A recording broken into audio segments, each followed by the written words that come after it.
Snell Cooke, your host here at the Credit Union Connection. I am joined today by a very bright young woman who has launched a company called Kobalt Labs. And here's the thing about AI. Everyone wants it. Half the people are terrified of it. Most have no idea where to start. So naturally, the question becomes, where do you dip your toe in the water? And Kalyani Ramadurgam has an answer for you. She is CEO at Kobalt Labs, and she's got a surprisingly sharp answer. Start with third-party risk management. Not the sexy stuff, for sure. The unglamorous back office work that nobody wants to do manually, but everyone has to right now. We're diving into why starting small with AI actually makes more sense, how real-time monitoring is becoming the new regulatory expectation, whether you're ready or not, and why fourth-party risk is now a thing you need to care about.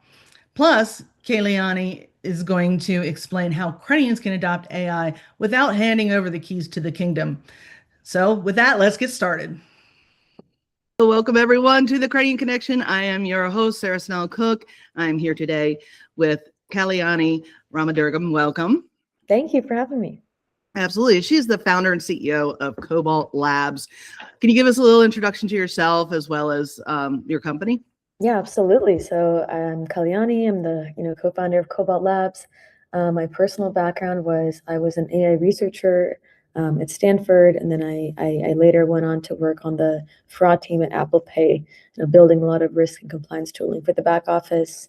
And I now have started Kobalt Labs, which is an AI-powered platform that automates a lot of the same kind of back office work for credit unions and financial institutions. And so one of the big use cases we have, for example, is third-party risk management, where AI can actually automatically review large amounts of policies and procedures and documents and fill out risk assessments and really just take all of the paper pushing out of the process. Mm-hmm. Now, so where can credit unions start with AI while balancing the risk and the innovation that you're talking about? Mm-hmm. Where do we start? Yeah, I get that question a lot where they say, hey, we know AI is here. It's not just coming, it's here, but where are the best places to start? We've never adopted it before. And I think the answer really lies in understanding the spectrum of all the areas where you can apply this kind of technology. So for example, there's use cases of AI where it requires sending PII or PCI into AI models, and that opens up another treasure trove of data security and data privacy issues. So we've actually chosen the TPRM use case because it's actually one of the lowest hanging fruits, because it doesn't actually require the ultra sensitive customer data or member data, and it actually just takes in, at the documentation level. And so that's one way to think about it, which is start off with AI applications that take the minimal amount of sensitive data, work your way up to really then using AI in more and more critical areas. And then the second thing to think about would also be, what is the level of human in the loop here? What is the level of oversight you have over outputs? So if something is member facing, then there isn't a human in the loop to make sure that things are verified, right? And you're more reliant on it versus, I think in our case, because it's a back office operation, it's something that can be, AI doesn't have to be a black box. It's something that works with your team instead of kind of being let loose. Mm-hmm. And so you always talk about scaling from there. Where can you scale first? I mean, like, how do you get it to the enterprise-wide state? Yeah, I mean, I think that also comes down to implementation. I think the CUs we work with who are the most successful do a really good job of starting narrow and then working their way up. So for example, when it comes to risk and compliance, we imagine starting narrow with just reviewing, critical vendors, doing all security reviews, and then scaling up to all the different areas of risk, privacy, legal, contract review, scaling up even more to reviewing other kinds of documents, and then going beyond that first use case, can we review all policies and procedures? Can we review marketing material? And then all of those include bringing on more and more teams.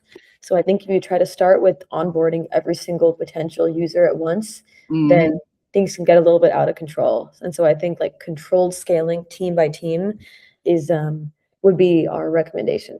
Mm-hmm. And this is like data, all the data that's in there is kind of in a black box. It's not touching like the internet, correct?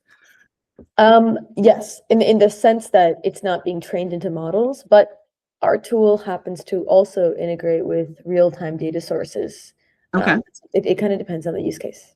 Okay. Yeah, makes sense. So you mentioned a bit ago third-party risk. Can you discuss the regulatory expectations, but especially hit on that third-party risk part? Oh yeah, because this is coming up. I mean, we work really closely with a lot of regulators, including ones out of the NCUA, and really just keeping our ear to the ground of what is something that credit unions just have to be thinking about. So third-party risk is evolving a lot. A couple areas where it's evolving is actually fourth-party risk is starting to come up where, there's higher expectations of having oversight over your entire supply chain. So for example, we had some, or everybody had some AWS data centers go down, right? 3 months ago, I think it was now. And that may not have necessarily been a credit union's third party, but it was most definitely a credit union's fourth party. And so what Kobalt, what we know regulators expect is for institutions to say, okay, how can we immediately triage this, know who's affected in our supply chain, and then act accordingly.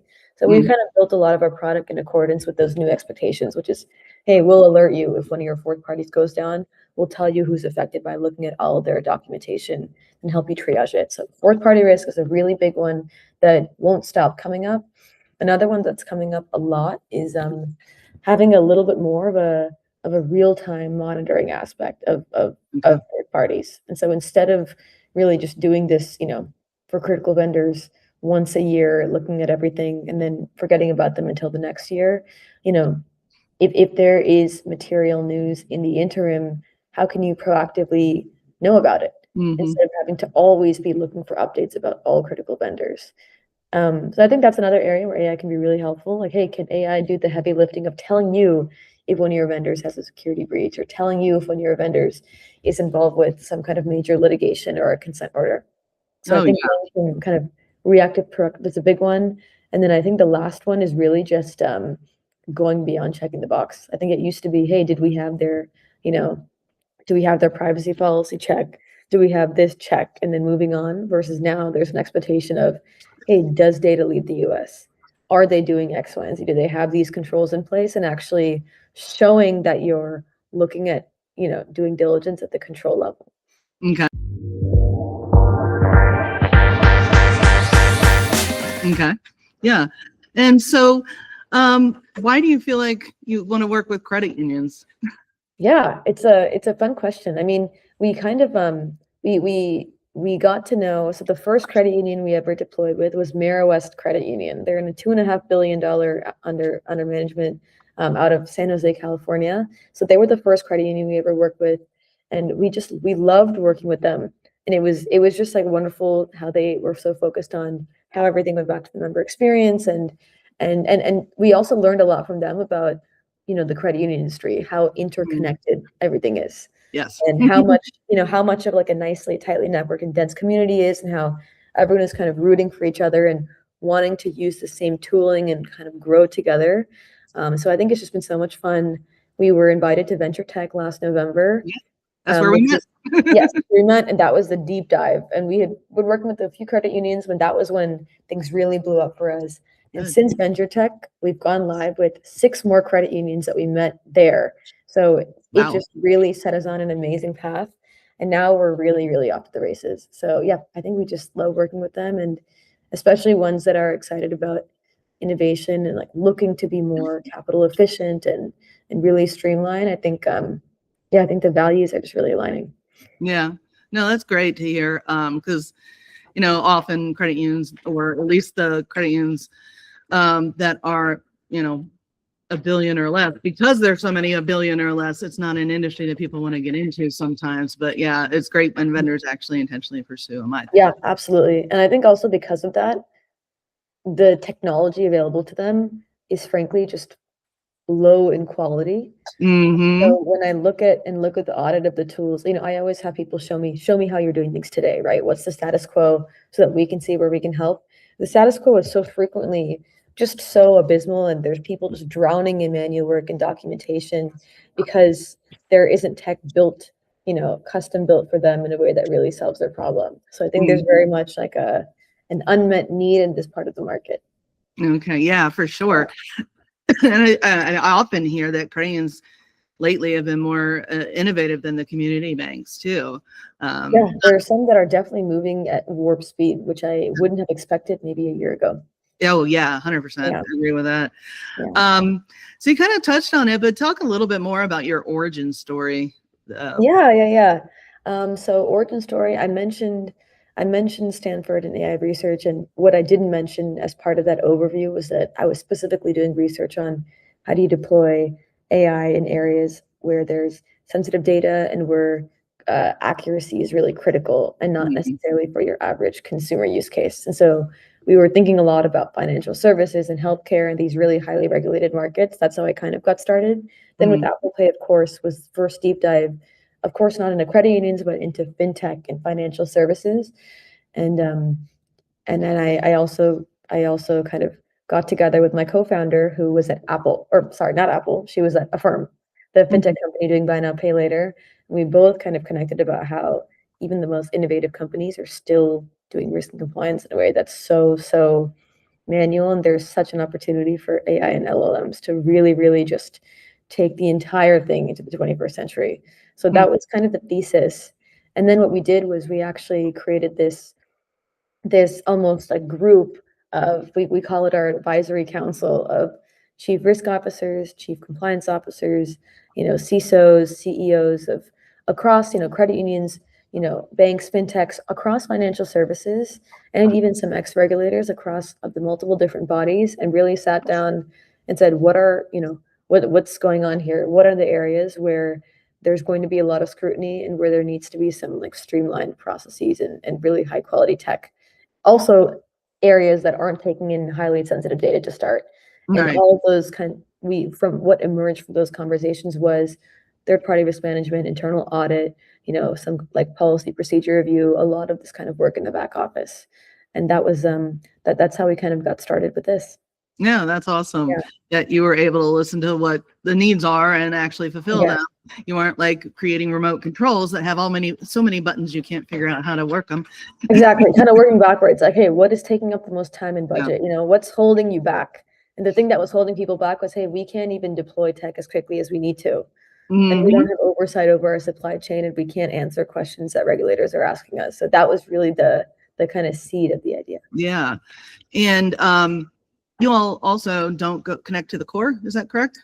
We do not need to connect to the core for vendor management. Yeah, I mean, it makes it easier to deploy. That was the other big aspect, right? Can it be something that has quick implementation so people can immediately start seeing value? Like time to value is a really important metric that we have internally. Yeah, I mean, because often that's what you hear is holding up the innovation at credit unions, especially a lot of the smaller ones, because they're kind of stuck with the 10-year. They don't have a lot of negotiating skill, or not skills, but negotiating weight to be able to negotiate and get more advanced tech. So yeah, this has been great. I love like talking about AI. I don't know why I'm sick, but but I do see, I've used it in reviewing articles, or we're right now trying to build an AI system to upload press releases and stuff like that. So it's been a great adventure for me, and I can't imagine how much efficiency a credit union will get. So yeah. What are your final thoughts? I always ask my guests for their final thoughts. What do you? Oh my God.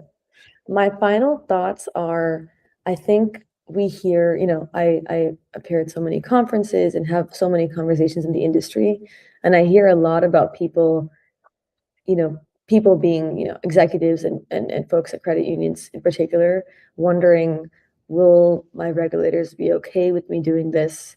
What are the expectations there? What are the risks of being an early mover and things like that? And I think a message that is starting to resonate well with people is that, this is becoming a lot more, this is not some kind of fringe thing to do anymore. With the early movers, they moved over 2 years ago. And so now it's really, the market is really shifting.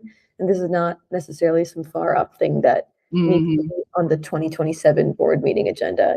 This is something that you can kind of already start, like you're doing now, dipping your toes and just starting now, provided that you're doing it safely. And so I would say, don't hesitate to think about how you can actually start using it instead of staying in planning mode all the time. And then I think from the regulatory side, regulators are not just open to credit unions using this kind of tech, but some of them are using it themselves. Like we are working with regulators to help deploy AI in their systems. And so this is something that they're also doing. And it's not this thing that they're kind of cautioning financial institutions against. What they're cautioning against is putting sensitive data into systems and doing things in an unsafe way. But in general, it's very much here and everybody's already using it. Yeah. Awesome. Well, thank you so much for your time today. Appreciate it. Yeah, of course. Thank you for having me. Thank you.